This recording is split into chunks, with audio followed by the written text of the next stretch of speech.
Hungarian Folk Tales. The Two Princes with Hair of Gold. Once upon a time there was a young prince who left his home looking for a bride. He was riding through a village when three girls watched him pass.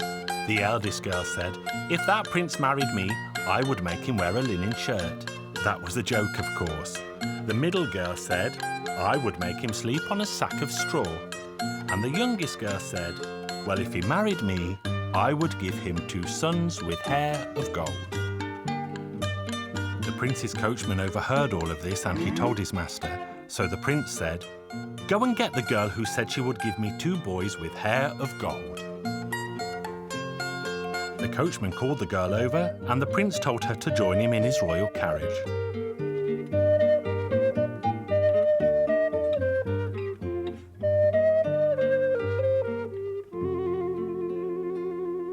Time quickly passed and the young queen became heavy with child, but before she could give birth, the king had to go and fight. There was an old witch in the court who had teeth of iron and she had a daughter. She would have liked the king to have married her daughter, but when he married another, she hated the young queen very much. When the king went off to war, she said to herself, "Just wait, queen, you will pay for all of this."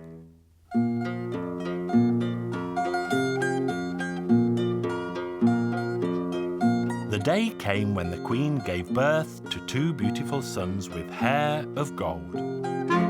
The witch with the iron teeth stole them and put 2 puppies in their place.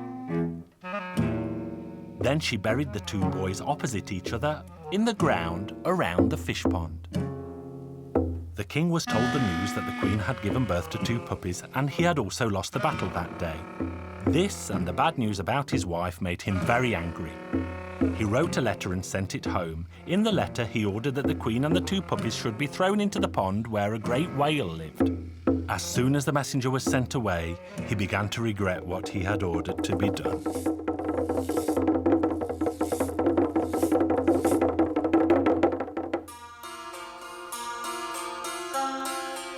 When the king arrived home from the battle, he married the witch's daughter.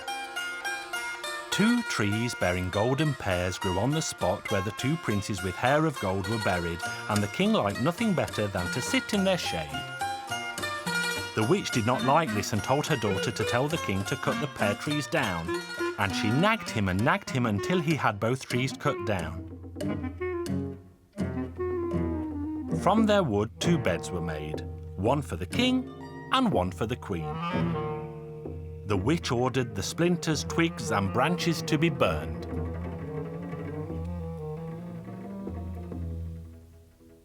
But no one noticed a passing goat that gobbled up 2 small twigs from the tree. When the queen and king were sleeping in their beds one night, the queen's bed asked the other, "Dear brother, is that weight not too heavy for you?" And the other bed answered, "It's not heavy at all, as my burden is my dear father. But mine's too heavy, as I have to bear my enemy." The witch was not asleep and she overheard the beds talking. The next morning she ordered her daughter to burn the 2 beds lest her sin come to light. The 2 beds were burned that very day.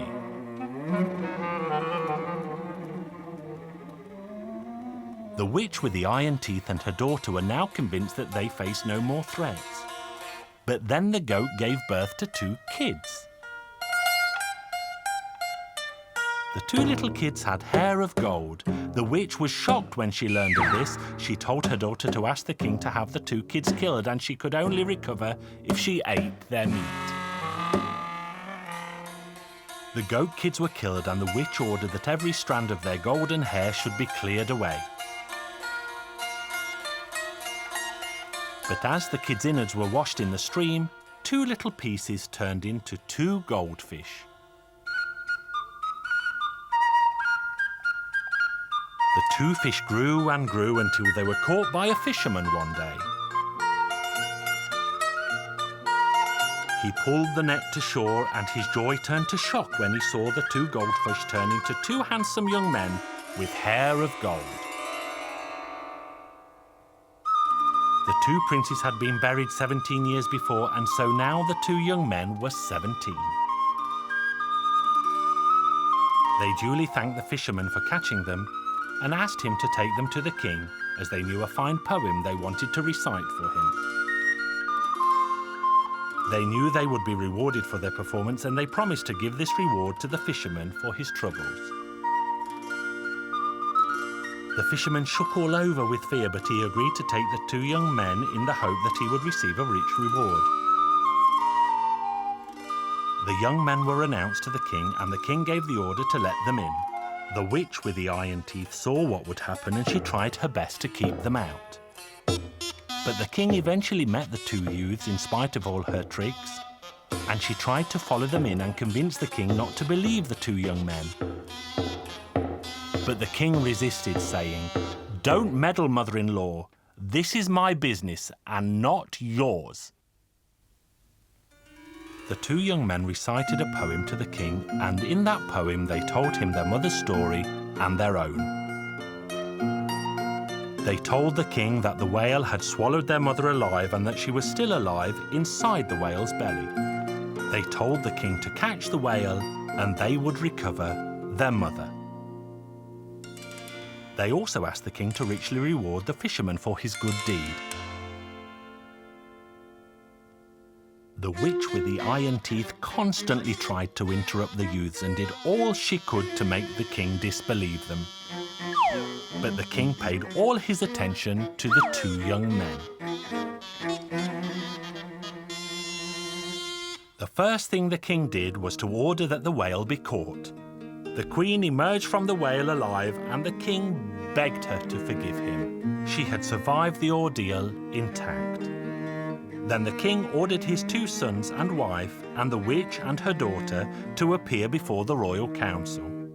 The king put the question to the council: "What does a witch deserve who tried to kill two boys and their dear mother, ruin their reputation and deprive a father of his family? What should her punishment be?"